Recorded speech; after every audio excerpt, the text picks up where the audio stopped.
We have news tonight of some very, very dirty political tricks that appear to be being played in Michigan.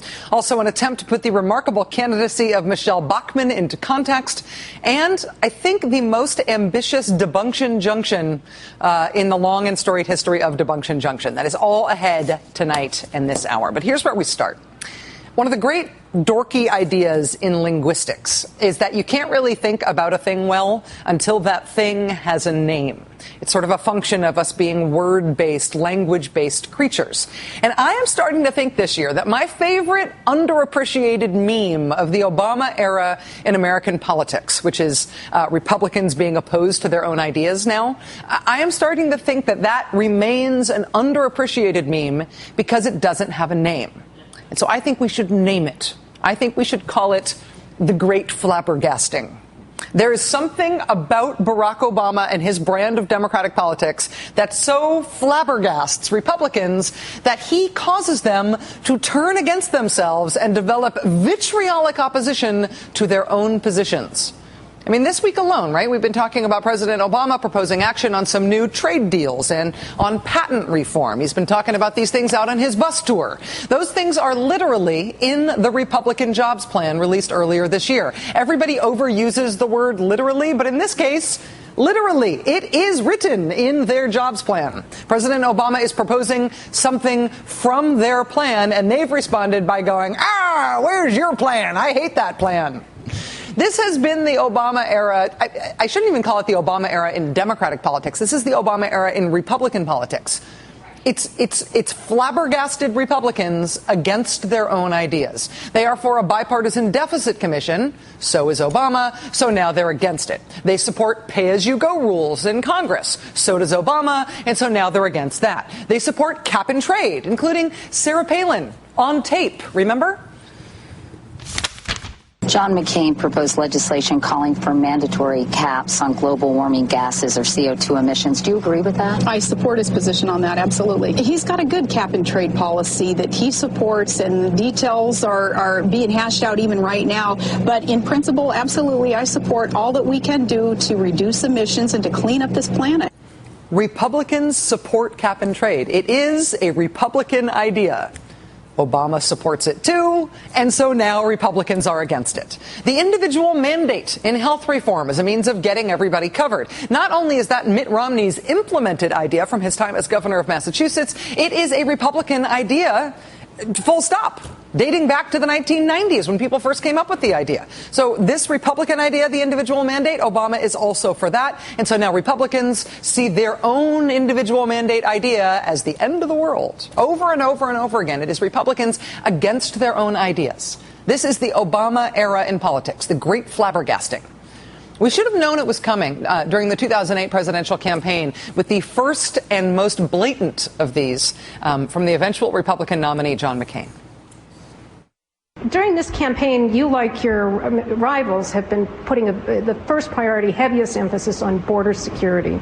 But your original immigration proposal back in 2006 was much broader and included a pathway to citizenship for illegal immigrants who are already here. At this point, if your original proposal came to a vote in the Senate floor, would you vote for it? It won't. It won't. That's why we went through the debate. No, I would not. No, I would not. No, I would not support my own immigration plan. I would vote no on my own idea. To be clear, this is not his party's immigration plan, not just a plan that he voted for once upon a time. This is his own plan that he wrote. He authored it. He would vote against it. You have to give John McCain credit. He was an early Obama-era flabbergast. Back in 2003, John McCain was a co-sponsor of the DREAM Act, which would grant legal status to immigrants who complete 2 years of college or who serve in the military.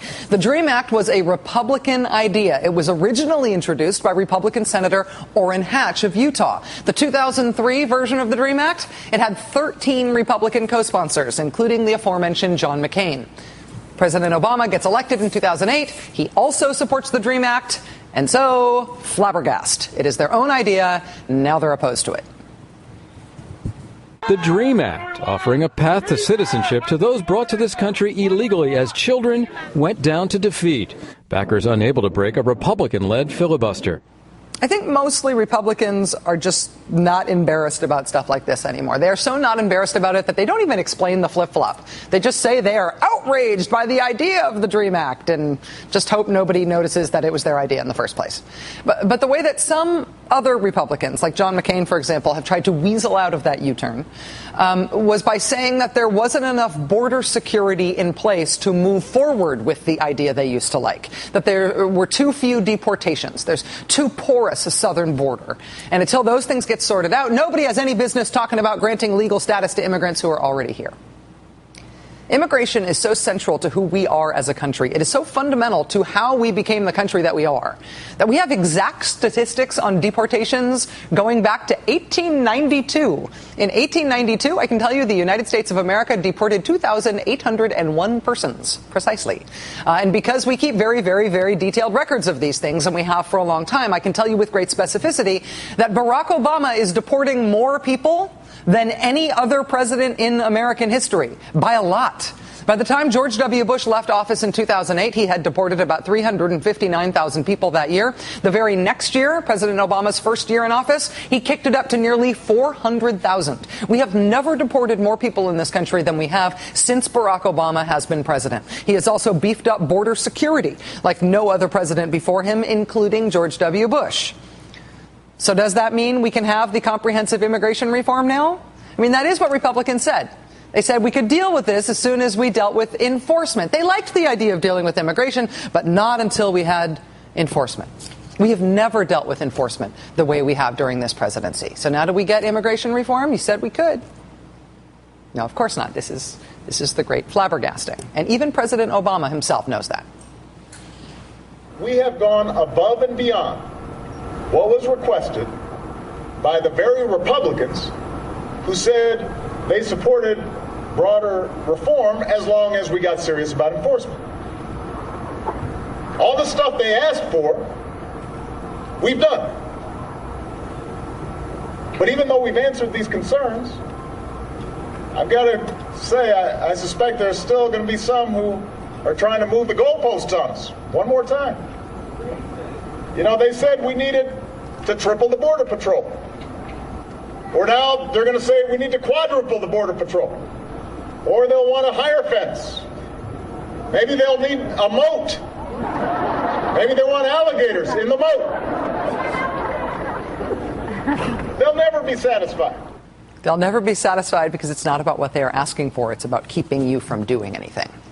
And he gets it, clearly. That was a speech President Obama gave back in May. Since then, we have had the current governor of Texas get into the race for the Republican presidential nomination and suggest that if this president was really serious about the border, he'd have drones flying over the border. Governor Perry, there are already drones flying over the border. Here's an article about it from from 2009. You step up deportations and they demand deportations. You fly drones on the border and they demand drones on the border. How do you argue with this? The Obama administration today, knowing what they know about arguing with Republicans on this issue and doing what they have already done on this issue, the Obama administration today took the next obvious step and stopped waiting for Republicans to make good on their word. The Obama administration today enacted administratively what looks to be everything they could do on immigration reform right now, short of getting something through the Republicans in Congress. The Obama administration has announced plans to suspend deportation proceedings against undocumented immigrants who pose no threat to national security or public safety. The Department of Homeland Security will undergo a review of 300,000 cases of people in deportation proceedings and will allow those deemed a low priority to apply for work permits to stay in the country temporarily. This dramatic policy change has essentially two major impacts, and one of them is political. This has a political impact for President Obama, the 2012 candidate. When he was sworn into office in January 2009, President Obama held a 74% approval rating among the Hispanic community in this country. In the months after he was sworn in, that actually went up to 85%. Now, this week, according to the latest Gallup poll of Hispanic voters, that approval rating is all the way down to 49%, nearly the lowest point of his entire presidency for that group of voters. Protesters turned up this week all across the country at Democratic Party offices, not to cheer President Obama on, but to protest his deportation policies.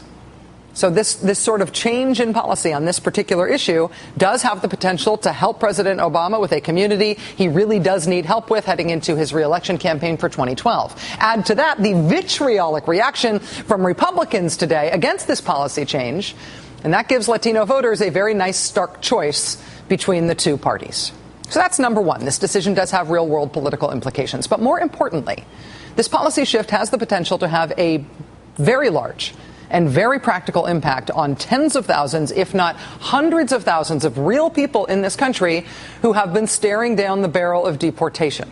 Undocumented immigrants who serve or have served in the United States military, college kids, the spouses of American-born gay or lesbian citizens, anybody who is not a convicted felon or a threat to national security, as well as children who were brought here by their parents at an early age and have never known another home. This policy could change all of those people's lives and their families profoundly. Joining us now is Jose Antonio Vargas, a Pulitzer Prize-winning journalist, formerly of the Washington Post. Mr. Vargas came to the U.S. as a child from the Philippines. He's lived his entire adult life here. He's been extremely successful, both academically and as a journalist. Back in June, he decided to write about his secret life in America as an undocumented immigrant. He's now the founder of the website DefineAmerican.com. Jose, it's really nice to see you again. Thanks for being here. Thank you so much for having me. Does this change in policy affect you personally? And can you tell yet from what you know of it? Well, actually, no, it doesn't affect me personally. I mean, I'm not on deportation proceeding. And although I have to tell you, all of us, 11 million undocumented immigrants in this country, when there's one good piece of news, even though it's affecting only 300,000 people, it's good news for everybody. So this is good news for everybody. But at the end of the day, it doesn't affect the majority of the undocumented immigrants in this country, even the majority of dreamers in this country, students who would benefit from the DREAM Act or DREAM Act eligible kids. It's one thing to reprioritize deportation proceedings the way the administration has done. It is another thing, as you say, for the federal government to provide a pathway toward becoming a citizen or a legal resident. This doesn't affect that at all.